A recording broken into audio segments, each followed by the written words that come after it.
Alright, what's going on, people? Today I'm going to show you how to get rid of like nasty vinyl crackle. I'll show you an example right here.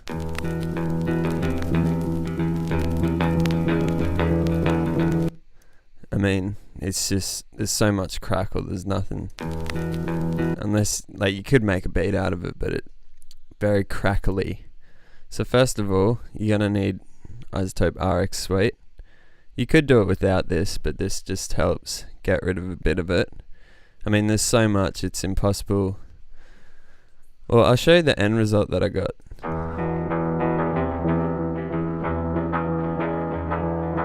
Compared to this. So it's going to change the tone a little bit, but it makes it usable. So we'll chuck on a bit of D-clip. Go M-band random clicks, turn the sensitivity up a little bit, and we'll just freeze and flatten that. These are very processor heavy, so it's going to be nearly impossible for any computer to run with one of these live, so you gotta just freeze and flatten it.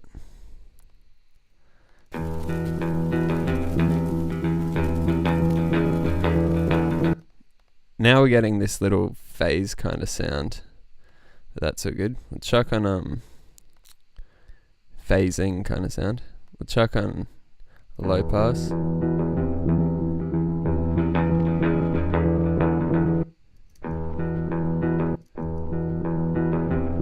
We'll also just get rid of this crazy low end that we don't need.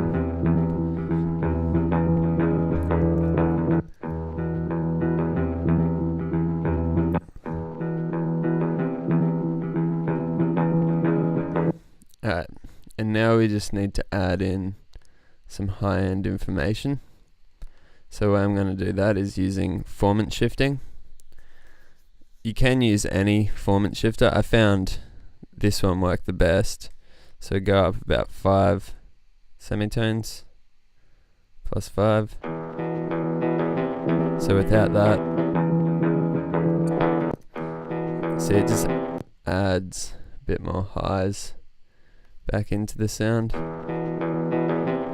If you look here, you could probably even go a bit higher than that.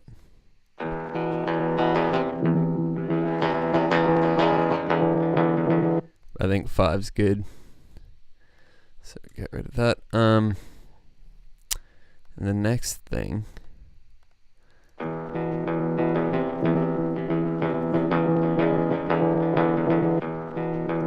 you can hear how when it starts off the guitar player is playing quite softly and then they're getting into it. So I'm going to do a bit of gain,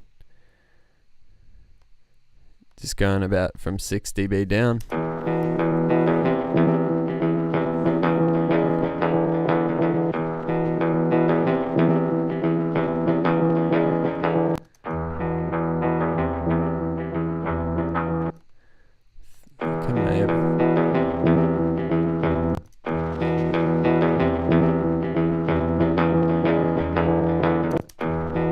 So it sounds pretty good to me. I think now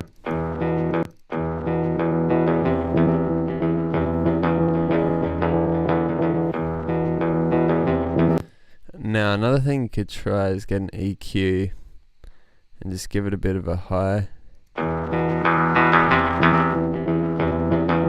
But I mean, then you're going to be bringing in a bit of that crackle back. But now this is usable.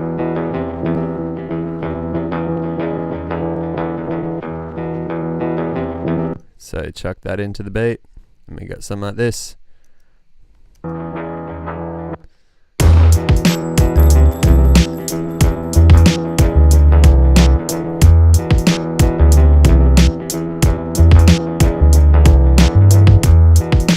And of course, because this one was so bad, with ones that aren't so bad, you won't have to do such an extreme cut and such an extreme amount of formant shifting. The formant shifting is just taking the frequencies that I've cut off and moved them to the right. So if we look at the fundamental frequency, chuck an EQ here. Fundamentals sitting about there, there.